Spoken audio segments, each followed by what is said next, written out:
Assalamualaikum warahmatullahi wabarakatuh. Selamat pagi Ananda semua.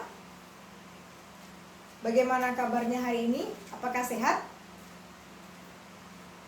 Nah, sekarang kan bulan Ramadan. Apakah semua Ananda kita berpuasa? Bagi yang muslim tentunya ya. Alhamdulillah, berarti berpuasa ya. Nah, sebelum kita mulai pembelajaran, mari silahkan ketua kelas pimpin doanya terlebih dahulu.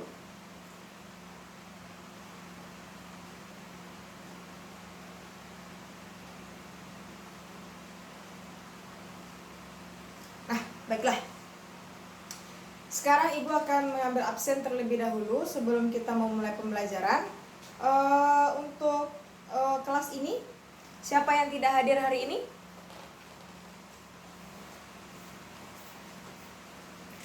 Semuanya hadir? Tidak ada yang tidak hadir? Baik, berarti semuanya hadir ya. Syukur alhamdulillah semuanya sehat walafiat di dalam keadaan yang sekarang ini. Nah, karena kita akan belajar tentang gelombang cahaya pada materi kita hari ini, Ibu ingin tahu dulu, apakah Ananda masih ingat materi kita yang kemarin?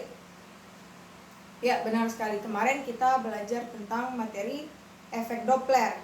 Nah, siapa yang tahu apa itu efek Doppler? Coba perwakilan dari laki-laki satu, yang dari perempuannya satu. Yang laki-lakinya ya Ananda Doni, dan yang perempuannya Ananda Leni.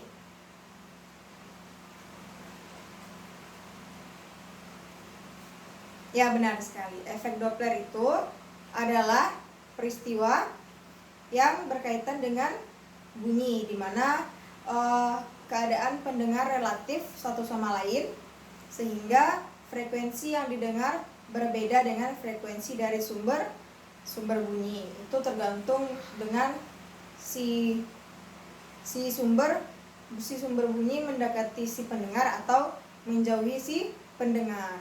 Ya, rumusnya apa? Rumusnya coba yang lain lagi. Coba Ananda Zalfia. Apa rumusnya? Terbalik ya. Coba yang laki-lakinya, Ananda Amri. Ya, benar sekali. Berarti rumusnya adalah VP sama FP ya, frekuensi pendengar, sama dengan V sama dengan V plus minus VP dibagi dengan V plus minus VS ya, dan dikali dengan FS, frekuensi sumber. Nah, mungkin itu materi kita yang sebelumnya. Nah, sekarang untuk materi sebelum kita belajar tentang gelombang bunyi, gelombang cahaya, Ibu pengen tanya, Ananda pernah masak di rumah? Pernah ya, sudah pasti pernah ya, walaupun masak air. Nah, lebih cepat mendidih mana? Air dengan api merah atau kuning dengan api biru? Api kompor atau api gas? Lebih cepat mana? Ya, coba dijawab. Nah, ini yang cewek yang lebih tahu ya. Oh enggak, yang cowok juga tahu. Oke, berarti jawabannya adalah lebih cepat mendidih memakai api dari gas, yaitu berwarna biru. Ananda sudah, itu salah satunya ya. Ananda sudah pernah melihat pelangi? Sudah. Kenapa pelangi itu bisa kita lihat dengan mata kita? Ada yang tahu? Saat kita melihat pelangi, mata kita jelas nampaknya walaupun dari sisi manapun. Kenapa? Ada yang tahu? Tidak ya? Nah, kenapa bisa setelah hujan itu terciptanya pelangi? Ada yang tahu? Ada yang bilang itu dari bidadari yang turun dari kayangan. Nah, sebenarnya ada si fisikawan yang meneliti kenapa adanya itu pelangi tersebut. Nah, asal usul pelangi tadilah yang akan ada kita pelajari nanti di sini di materi gelombang cahaya. Nah, jadi daripada kita bingung ya kenapa pelangi itu ada, kenapa adanya warna Negiku Hibiniu. Nah, kita akan belajar pada materi kita hari ini. Jadi Ananda simak materi kita ya. Jadi setelah ini jika Anda bertanya bagaimana proses terjadinya pelangi atau kenapa pelangi itu ada, nah Ananda sekarang sudah bisa menjawab. Oke, kita mulai dari tujuan pembelajaran kita pada hari ini terlebih dahulu. Yang pertama, Ananda dapat mendeskripsikan bagaimana itu gelombang cahaya. Yang kedua, Ananda mampu mendeskripsikan bagaimana karakteristik dari gelombang cahaya. Dan yang ketiga, Ananda mampu menganalisis karakteristik gelombang cahaya. Nah, pertama-tama kita akan mempelajari tentang gelombang cahaya. Berarti gelombang itu akan berkaitan dengan cahaya. Apa itu cahaya? Ayo, siapa yang bisa jawab? Apa itu cahaya? Coba Ananda Amri terlebih dahulu. Ibu pengen dengar pendapatnya. Apa sih itu cahaya? Sebelum kita belajar lebih jauh lagi.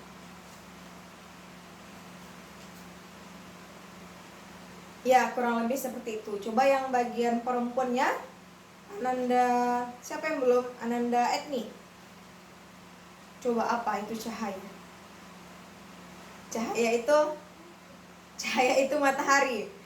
Ya, matahari itu adalah contoh dari salah satu cahaya, tapi cahaya itu bukan matahari, bukan hanya matahari saja. Cahaya itu memang sumber cahaya utama kita adalah matahari. Cuman cahaya itu kan bisa terbagi oleh bermacam-macam.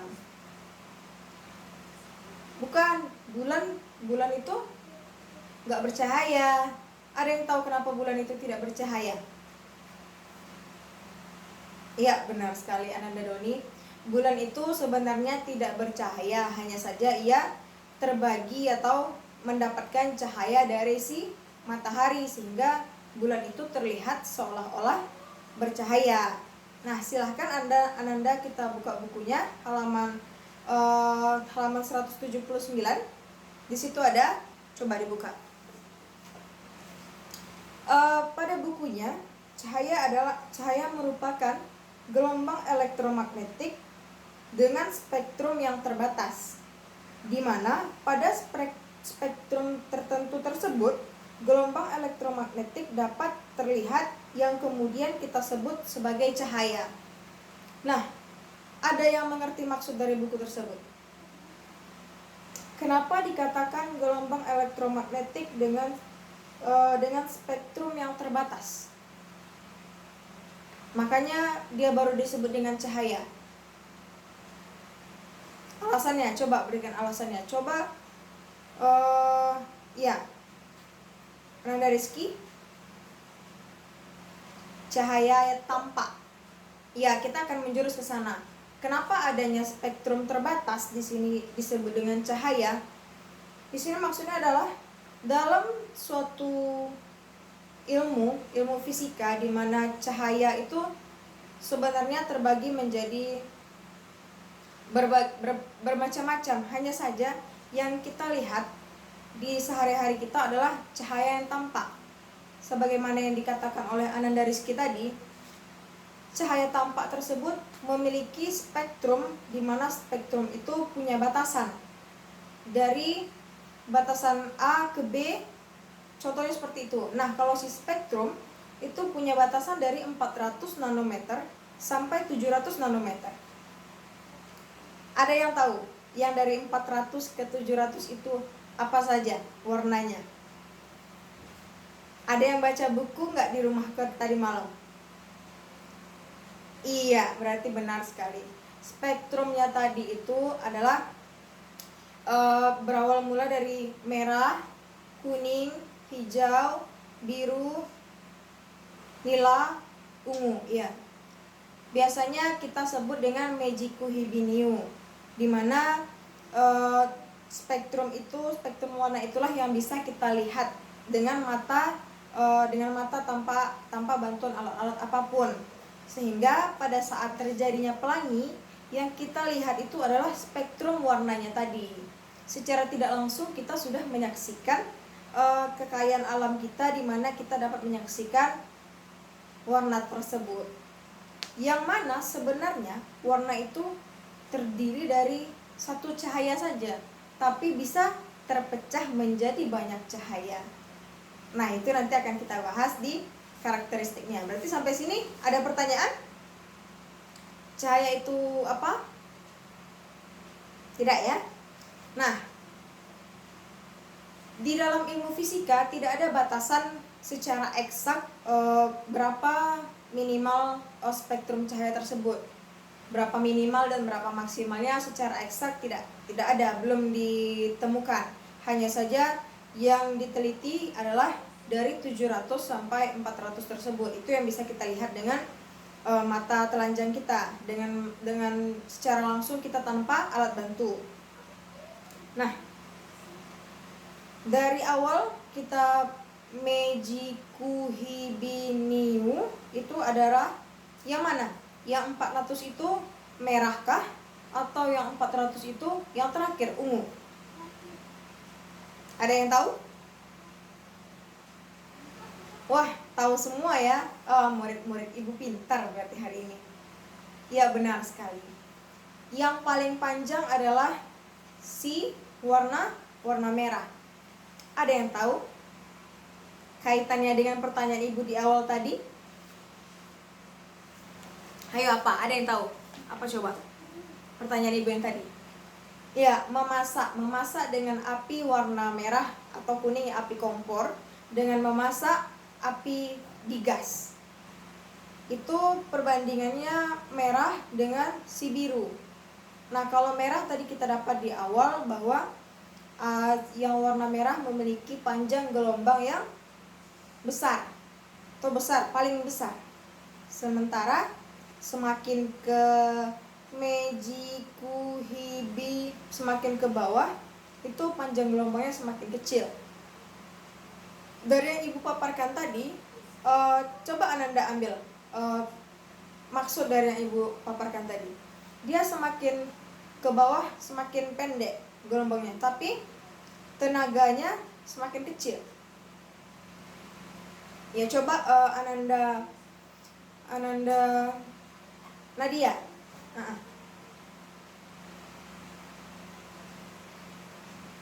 Iya, benar sekali. Berarti semakin panjangnya gelombang cahaya tersebut semakin panjang, maka energi yang dihasilkannya adalah semakin kecil. Sementara semakin pendek si panjang gelombang tersebut, maka hasil energinya akan semakin besar. Contohnya tadi, seperti yang ibu tanya dari awal, kita akan memasak air dengan gas atau dengan kompor, maka akan lebih cepat di gas. Seperti itu, karena panjang gelombang si warna biru itu lebih pendek daripada panjang gelombang si api kompor warna merah. Jadi semakin panjang gelombangnya, semakin kecil energinya, dan semakin pendek panjang gelombangnya, maka energinya akan semakin besar. Nah, itu adalah salah satu jawaban dari pertanyaan ibu di awal tadi. Sekarang kita lanjut. Selain cahaya adalah sebagai gelombang tadi, gelombang elektromagnetik ya, cahaya ini juga sebagai partikel foton. Ada yang pernah dengar istilah partikel foton? Belum ya? Belum pernah dengar? Oh, pernah. Ada yang pernah? Siapa yang pernah dengar? Ananda Doni pernah dengar? Iya, dari mana dengarnya? Oh, dari kakaknya yang kuliah ya. Berarti kakaknya juga belajar tentang foton. Iya, ada foton, ada fonon. Hanya saja kalau di partikel cahaya ini kita termasuk foton. Nanti kita akan mempelajari tentang kecepatan cahaya seperti itu. Jadi si cahaya ini juga kita sebutkan dengan partikel foton. Nah, arah getar dari cahaya tersebut adalah tegak lurus, sehingga yang berlaku di sini adalah gelombangnya gelombang apa yang tegak lurus? Ya, benar sekali, yang berlaku adalah gelombang transversal. Berarti cahaya ini memiliki gelombang transversal, yaitu tegak lurus. Nah, selanjutnya, sifat-sifat dari gelombang cahaya tersebut apa sih? Ada yang pernah dengar? Pernah ya? Di mana dengarnya? Oh, dengan sekilas saja atau lihat-lihat di internet ya. Ya, benar sekali. Dari sifat-sifat gelombang cahaya ini kita punya 4 karakteristik. 4 karakteristik gelombang cahaya. Ada yang tahu? Coba yang nomor 1 Ananda Amri, nomor 2-nya Ananda Rizky, nomor 3 Ananda Leni, nomor 4-nya Ananda Zelvia. Ya, coba nomor 1 dulu. Nomor 1-nya ada dispersi cahaya. Benar sekali, ada dispersi cahaya. Selanjutnya apa? Ananda Rizky tidak tahu? Ini ibu sekalian kasih poin ya bagi yang tahu ya. Kita ambil nilainya dari sini. Ada yang tahu? Pengganti Rizky siapa? Ananda Amri. Iya, yang kedua adanya apa? Interferensi. Ya, benar. Berarti Ananda Amri yang dapat poin ya. Yang ketiga, Ananda Leni, apa? Iya, benar sekali. Adanya difraksi.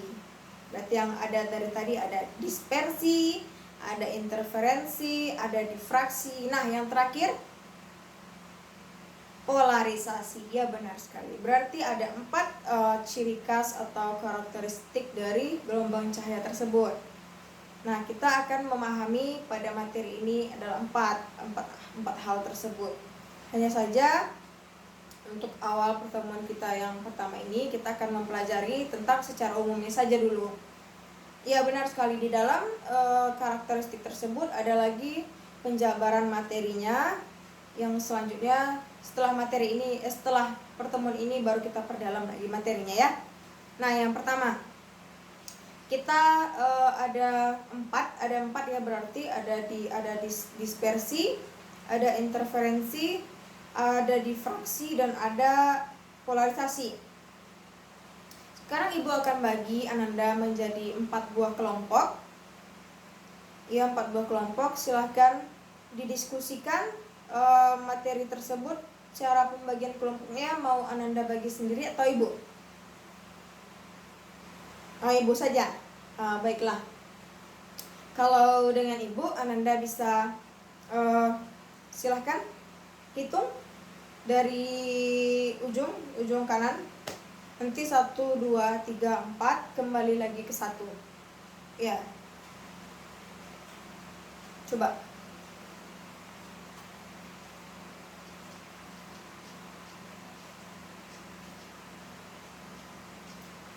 Nah, sudah dapat kelompoknya masing-masing?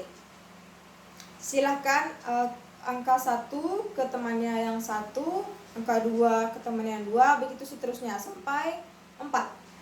Silahkan dari ujung kiri urutin nomor ujung kiri Ananda 1, selanjutnya 2, 3, 4. Ibu beri waktu. Silahkan udah berkelompok.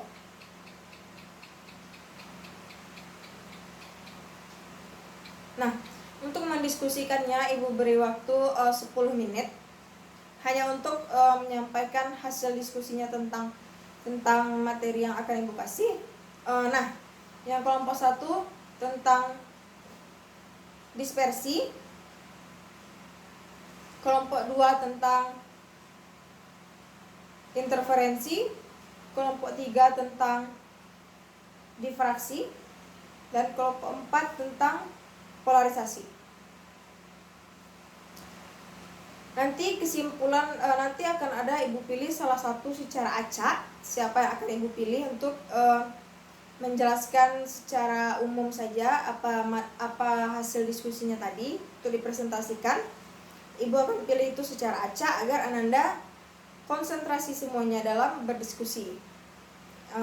Diskusinya bisa kita mulai dari sekarang.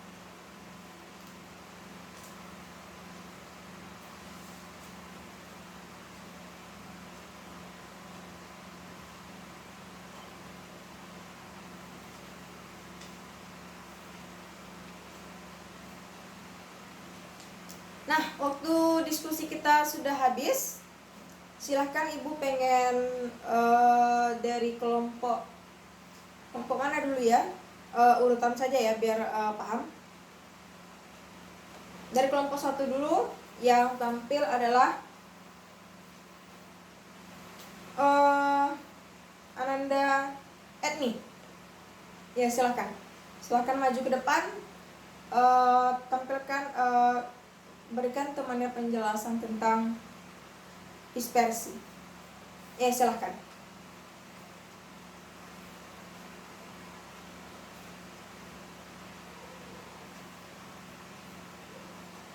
Ya, itu adalah hasil dari diskusinya kelompok 1. Jadi apa kesimpulannya untuk teman-teman yang menyimak?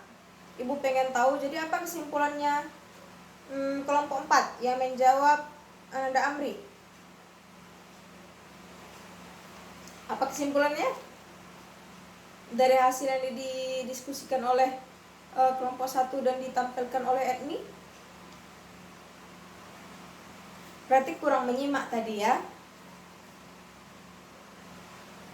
Baiklah, ada kelompok 4 yang bisa mewakili. Kalau tidak, nilainya ibu kurangi dari kelompok 4 karena tidak menyimak. Oh iya, coba silakan. Ada teman yang bisa bantu berdiri? Iya, silakan jawab.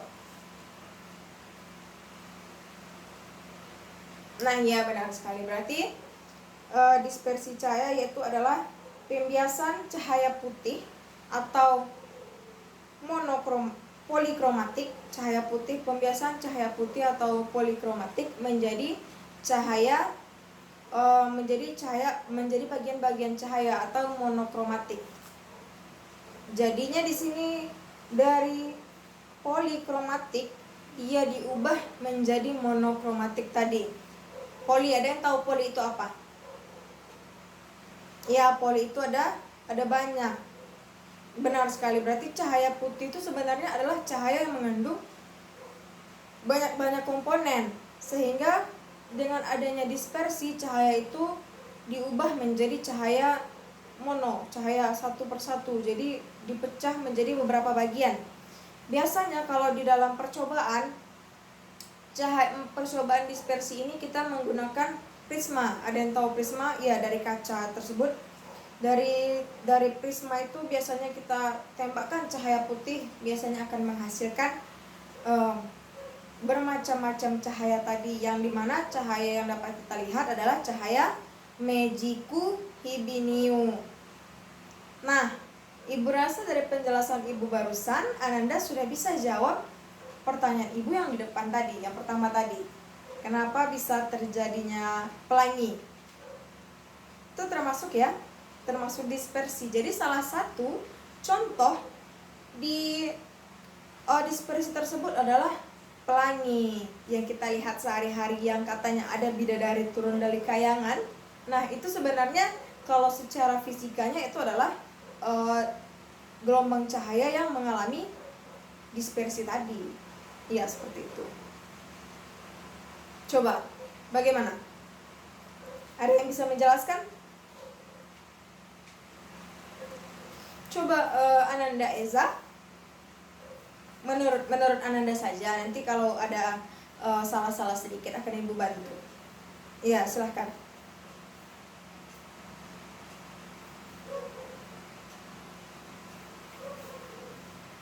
Iya, kurang lebih seperti itu. Jadi saat terjadinya hujan, di musim hujan ataupun tidak, setelah hujan, misalnya kita mengalami hujan, kemudian setelah itu ada cahaya matahari, pastikan ya setelah hujan itu jangan masih mendung, karena kalau mendung terkadang dispersinya nggak terlalu sempurna. Jadi setelah selesai hujan dan awan-awannya itu sudah tidak gelap lagi, nah terjadinya pembiasan cahaya matahari oleh si air hujan tersebut, menghasilkan warna-warni yang kita lihat sebagai pelangi. Ya, jadi secara umum air hujan itu membiaskan cahaya matahari sehingga cahaya itu terdispersi menjadi berbagai cahaya tampak, di mana berbagai cahaya tampak tadi adalah warna pelangi tadi. Jadi jika nanti Ananda ada yang ditanyakan oleh orang-orang di luar sana yang iseng bertanya bagaimana sih proses terjadinya pelangi, nah Ananda sudah bisa jawab ya. Pelangi itu terjadi karena adanya proses dispersi suatu cahaya. Ya, benar sekali. Nah, selanjutnya kelompok 2 akan mempresentasikan tentang interferensi. Ananda Eza, ya Eza, silahkan presentasikan. Nah, dari hasil Ananda Eza tadi sudah presentasikan tentang interferensi. Coba kelompok 3 berikan kesimpulan dari yang ditampilkan oleh kelompok 2 tadi. Ya, benar sekali, berarti kelompok 3 menyimak ya. Nah, berarti interferensi itu adalah penjumlahan superposisi dua gelombang cahaya atau lebih yang dapat menimbulkan terbentuknya gelombang lain. Jadi interferensi itu perpaduan, tibanya dia perpaduan antara dua gelombang cahaya atau lebih sehingga dia menimbulkan gelombang cahaya yang lain, seperti itu.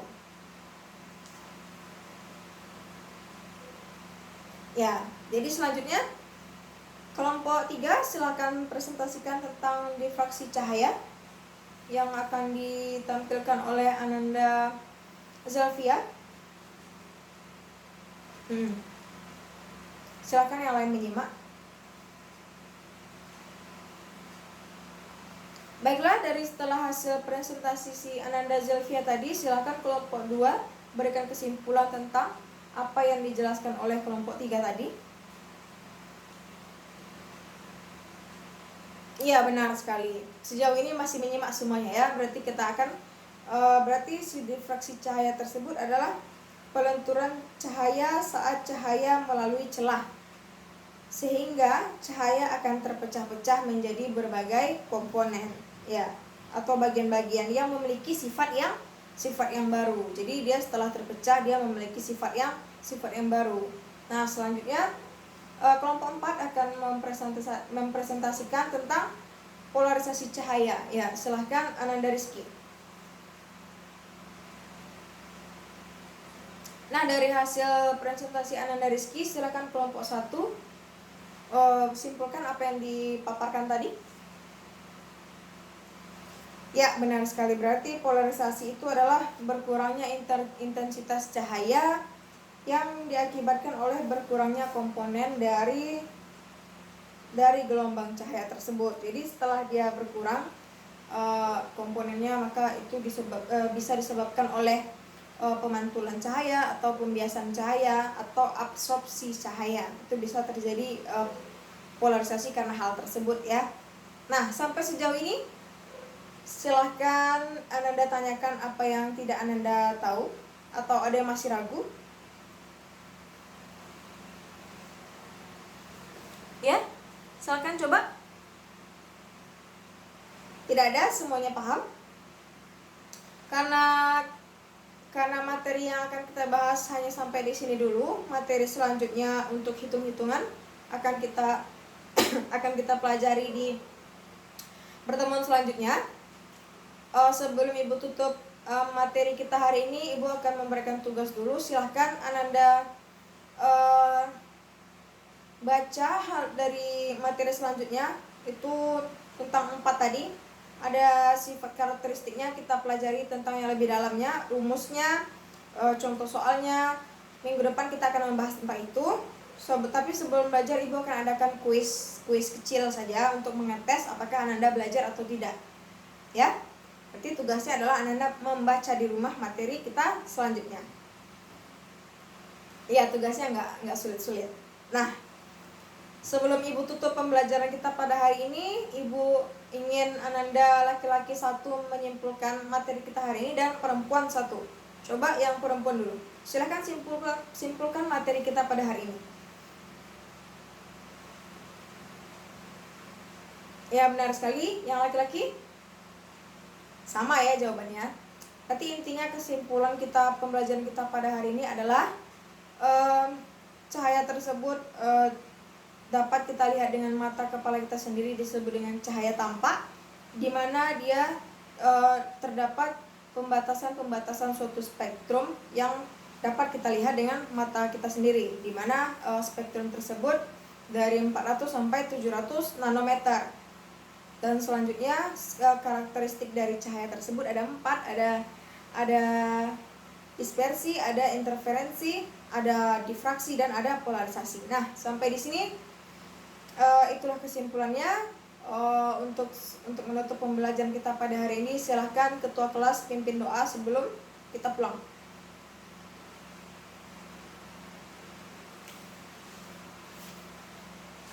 Baiklah, hanya itu pembelajaran kita. Banyak salah dan khilaf, Ibu mohon maaf. Kita sudahi dengan Assalamualaikum warahmatullahi wabarakatuh.